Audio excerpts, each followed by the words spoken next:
जैसा कि मैंने आपसे वादा किया था, इस सप्ताह मैं हेयर ट्यूटोरियल पर वीडियो बनाऊंगा और इस वीक पूरा हेयर पे कंप्लीट गाइड दूंगा। और इस वीक मैं 3 वीडियो लाऊंगा, जिसमें से मैंने पार्ट 1 पहले ही अपलोड कर दिया है और आज मैं पार्ट 2 अपलोड करने वाला हूँ। पार्ट 1 में हमने हेयर के बेसिक्स को क्लियर किया था और पार्ट 2 में हम क्लियर करने वाले हैं 7 बिग मिस्टेक जो हम लोग अपनी डेली लाइफ में करते हैं, जिससे हमारे हेयर डैमेज होते हैं। तो बिना टाइम वेस्ट किए जानते हैं कौन से वे 7 मिस्टेक्स हैं जो आप भी अपने डेली लाइफ में कर रहे हैं। और अभी तक चैनल को सब्सक्राइब नहीं किया है तो भी सब्सक्राइब कर लो, क्योंकि पार्ट 3 कहीं मिस ना हो जाए।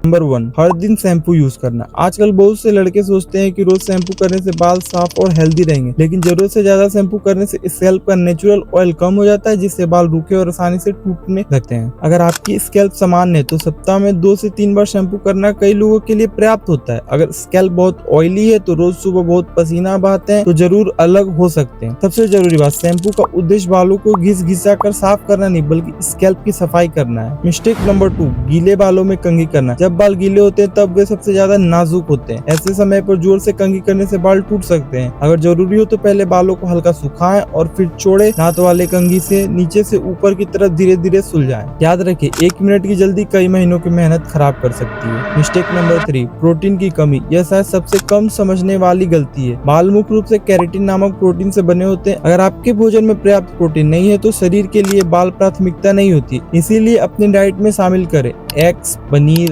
दाल, सोयाबीन, दूध और दही, चिकन और मछली। यदि आप खाते हैं तो सिर्फ तेल लगाने से नहीं, शरीर को अंदर से ही पोषण मिलने से भी बाल बेहतर स्थिति में रह सकते हैं। मिस्टेक नंबर 4, नींद की अनदेखी। अगर आप रोज 4-5 घंटे ही सोते हैं तो सिर्फ बाल ही नहीं, पूरा शरीर प्रभावित होता है। अधिकांश वयस्कों के लिए 7 से 9 घंटे की अच्छी नींद स्वास्थ्य के लिए महत्वपूर्ण मानी जाती है। अच्छी नींद रिकवरी, हार्मोन संतुलन और आपके हेल्दी लाइफस्टाइल में मदद करती है, जो अप्रत्यक्ष रूप से आपके बालों को स्वस्थ बनाए रखने में मदद करती है। लेकिन अब मैं आपको एक ऐसी गलती बताने वाला हूँ जो लगभग हर लड़का रोज करता है और उसे लगता है कि वे अपने बालों की देखभाल कर रहा है, जबकि असल में वह धीरे धीरे बालों का नुकसान पहुंचा रहा होता है। मिस्टेक नंबर 5, ज्यादा ऑयल लगाना। बहुत लोग सोचते हैं जितना ज्यादा तेल उतने लंबे बाल, लेकिन यह सच नहीं है। तेल बालों को मॉइस्चराइज बनाए रखने और मसाज के दौरान आराम देने में मदद कर सकता है, लेकिन तेल अपने आप बालों की ग्रोथ को तेजी नहीं कर देता है। हल्के हाथों से 5-10 मिनट स्कैल्प मसाज करें। कुछ घंटों बाद रात भर यदि आपको सूट करे रख कर शैम्पू कर सकते हैं। अगर किसी तेल से खुजली, जलन या दाने हो तो उसे उपयोग करना बंद कर दें। Mistake number 6, heat styling. बार बार हेयर ड्रायर, स्ट्रेटनर या कर्लर का इस्तेमाल बालों को नुकसान पहुंचा सकता है। अगर इस्तेमाल करना ही पड़े तो कम तापमान रखें और हीट प्रोटेक्टर का उपयोग करें।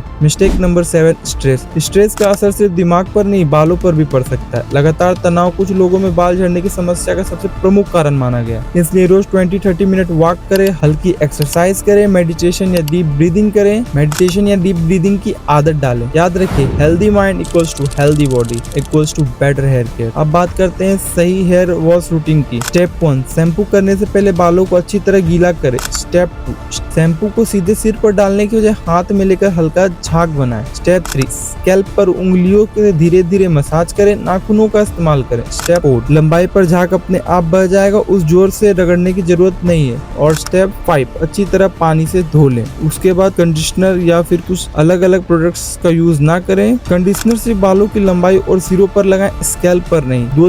2-3 मिनट बाद धो लें। अगला बड़ा सवाल, अब तक हमने समझ लिया है कि किन गलतियों से बचना है, लेकिन अगर आपको सच में लंबे और स्वस्थ बाल चाहिए तो रोज सुबह से रात तक आपकी पूरी हेयर ग्रोथ रूटीन कैसी होनी चाहिए, कौन सी चीजें कब करनी है, क्या खाना है, कितना पानी पीना है, एक्सरसाइज कितनी करनी है और क्या 90 दिनों में वास्तव में फर्क महसूस किया जा सकता है। इन सभी सवालों का जवाब अगले पार्ट में देंगे, जहां मैं आपको complete daily hair care routine और वीकली हेयर केयर प्लान बताऊंगा। तो अगर आप इंटरेस्टेड हो तो कमेंट कर दीजिए पार्ट 3 और चैनल को अभी सब्सक्राइब कर दीजिए इस प्रकार के अमेजिंग वीडियोस के लिए। Thank you.